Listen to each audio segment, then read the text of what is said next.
Good afternoon, and welcome to our virtual press conference in solidarity with our brothers and sisters in the United States of America who are rightly protesting against the cruel murder of our brother George Floyd.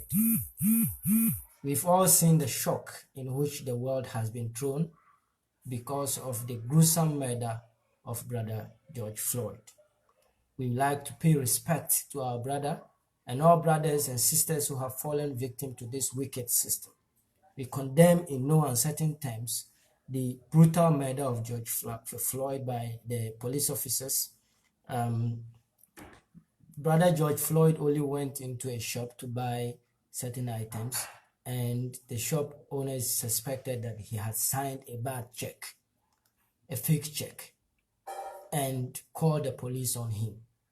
And the police choked him. They charged him onto the ground, hands cuffed behind his back, and their knees choking on his neck until he couldn't breathe anymore. And he kept saying, "I can't breathe, I can't breathe, I can't breathe." It was very clear that these people wanted to kill Brother Floyd.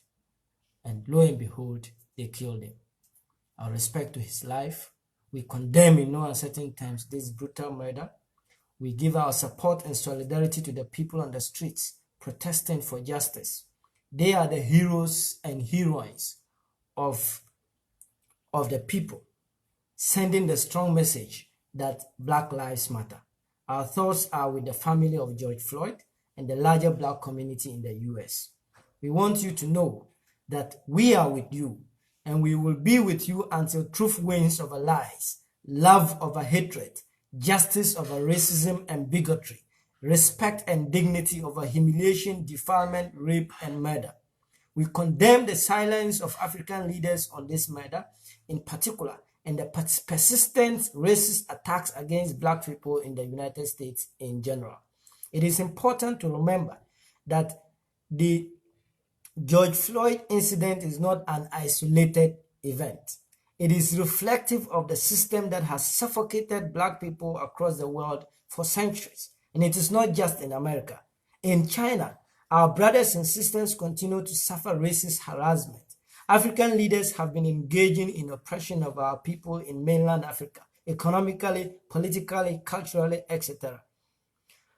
Everywhere you turn, Black people are under siege.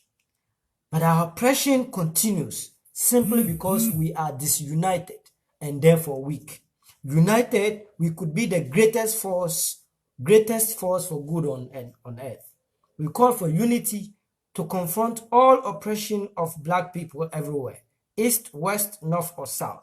With a united voice, we demand justice for George Floyd, who the system choked to death, justice for Eric Garner, justice for Francis Zaki in Uganda, justice for Soere in Nigeria, justice for Ameswale in Ghana, justice for all brothers and sisters who have fallen victim or who are dealing with oppression everywhere in the world.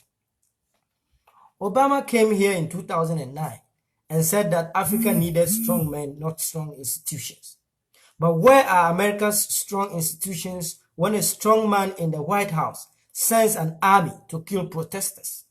Where were those strong institutions when he, Obama, signed laws to protect racist law enforcement officers and did nothing to protect Black women, men, or women who are more prone to be targeted for violence? America doesn't only need strong institutions, it needs just institutions. And they must focus on this and make sure that they put their noses where it is needed most. If any country was to be seeing the kind of police violence that America is seeing today, America would have sent troops to go and intervene. So this hypocrisy has to stop. America must deal with its racist past, it must deal with its slave past, and it must deal with these issues systematically and make sure that the lives of Black people in the United States of America are not in danger day in and day out. And for those who are quick to condemn the few pockets of rioting going on, first of all, The majority of the protests that we've seen have been peaceful. We have some of our fighters in the United States of America, some members of the Economic Fighters League in the United States of America who are participating in these protests. They tell us that a lot of these protests have been peaceful. It's only a few pockets that have been marred by riots. The media only show you the violence to delegitimize the protesters and shift attention from the root cause of the matter, which is the gruesome murder of Brother Floyd and the racist system that is reigning in the United States of America. Secondly, everybody must remember that nothing comes out of nothing. There's a simple scientific principle that to every action, there's an equal but opposite reaction. You are calling for peace, but not justice. If the police had been peaceful to George Floyd, would there be violence? If there had been justice in the case of Nkrumah, would there be violence? If the killers of Breonna Taylor had been charged and convicted, would there be violence? If Amber Geiger, who entered the home of Botham Jean and shot him dead, had been brought to justice, would there be violence?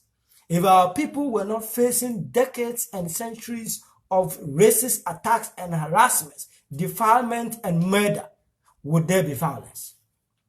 Our people are facing wanton and murderous violence, and you cannot expect them to go out there with flowers.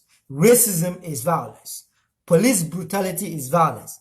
Arbitrary arrest is violence. Psychological trauma arising from wanton killing of unarmed black people is violence. So don't tell me about peace if you cannot call for justice. If you want no violence, then tackle the root cause of the issue.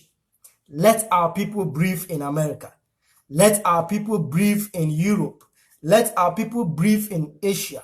Let our people breathe in Africa. The system is choking us.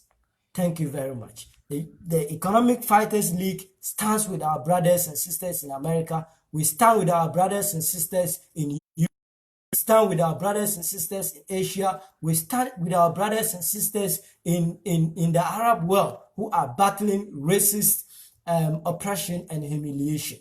The system is choking everybody, and we must come together. We are together with you, and we will stand together with you until righteousness claims victory over hatred.